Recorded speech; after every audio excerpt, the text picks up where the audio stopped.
Hi guys, it's Marie Janelle here, and today this horse hobby thing is kicking my butt. I always try and keep my channel focused on the positive, but the reality is sometimes the horse world just sucks, and it's not always rainbows and butterflies. So this is a vlog to show you guys my horse world getting flipped upside down and everything going the complete opposite of how I want it to go.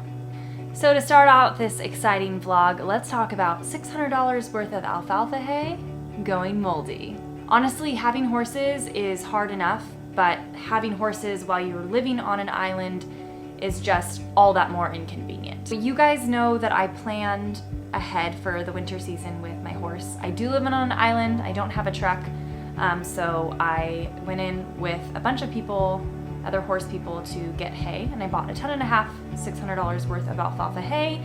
We borrowed our friends and we borrowed their truck, and we spent an afternoon, evening, load by load, bringing and stacking the alfalfa hay. At first I thought that it was dust on the hay. We thought maybe a big gust of dusty wind flew on the hay, but as the days passed we started to find spores on the hay, big clumps of straight hairy mold. I felt defeated for so many reasons, because thinking ahead this year in the summer, I was like, okay, I'm gonna try and get her fat going into winter, because she just doesn't do well in this Pacific Northwest climate with the rain. Like, she's an Arab, she's not, I don't think, supposed to be wet. I do blanket her, I have all the precautions that I can, but she is in a pasture, so kind of feeling defeated. Like, when I am not proactive, things go wrong. When I am proactive, I end up spending way more money. And still in the same situation as I was last year.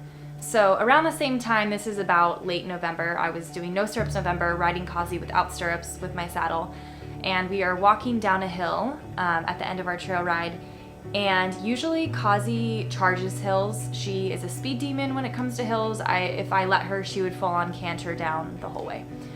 So I really do have to work pretty hard to keep her to slow down, and I have to focus on it with my breathing and my seat and everything. I have to make sure she doesn't grab the bit and run, because she will.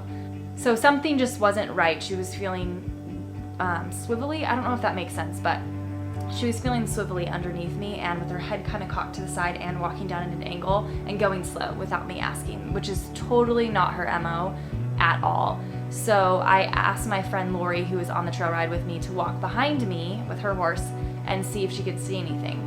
And she said, yeah, she has this hitch on her left back leg where she's kind of doing, like, she's bringing it up and then circling it to step down. And so we're like, okay, that's weird. So thankfully it was towards the end of our trail ride, so we got off, we felt her back, and she had some significant sore spots on her back. Thankfully, there is a horse massage therapist on the island, so I called her out and she worked her magic. Our vet also does horse chiropractic, so that was the next thing I needed to line up. This is kind of the timeline. So, felt her back hurting, gave her a week off. Rode again, still hurting, gave her a week off. Got a massage, gave her 2 weeks off. Got another massage Wednesday, chiropractic Thursday, another massage Friday. And so it was about 1 month when the chiropractor came that she had been ridden. And she said that she doesn't think she has a permanent injury, but she did do a lot of work on her stifles. So the back, she said, was just a byproduct of her knees hurting her, and there was some stiffness in her neck, which Julie, my massage therapist, said that she also had felt too. So she already pre-warned me of that, and so when the vet, Cassie, said that, I wasn't surprised. So she said she needed another week off, and then in February she wants to come again and flex her, and if she flexes right, then she says I can ride her 3 to 4 days a week.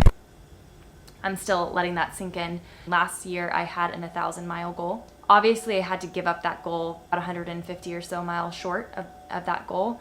The goal was important to me, but obviously not as important as Kazi and her health and longevity is, because I've decided to keep her forever, so I want her rideable as long as possible, and if not, at least healthy. I've been riding 5 to 6 days a week, and the vet said that that was way too much for her age. She said she's in pretty good shape, I need to do some core work with her, but she said for her age and just like her, I guess, how she is, 3 to 4 days a week is going to be the amount that she's going to be rideable. So, and if she doesn't, then there will be other options that we can explore, such as injections or anti-inflammatory medication. She said it wasn't arthritis, so that was something that I had thought, but she said it was a ligament that was making the clicking sound.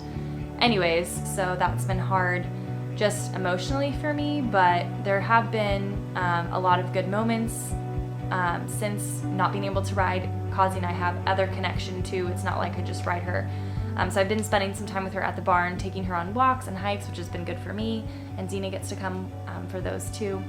But it's just hard seeing your horse in pain, but also the hobby that you've been doing every day after school. I go and ride, and not doing that anymore, just taking care of her and then leaving the barn wondering, what am I gonna do with the rest of my day? It's made me really grateful for having a horse that I can ride, or that I had that 1.5 years of riding with her, and hopefully many more years to come, but I just have to take it a little bit more easy. Thank you guys for listening and following my journey. Hopefully 2020 will turn out a little bit better than the end of 2019. Even though 2019, if you watch my re-riding video, was seriously the best year ever. It was really great. Just the end of November into December just kind of got a little bit nailed by multiple things and expenses. But I guess that's the way of the horse and the horse life that I signed up for. So it is what it is, and I will see you guys all next Tuesday with a happier video.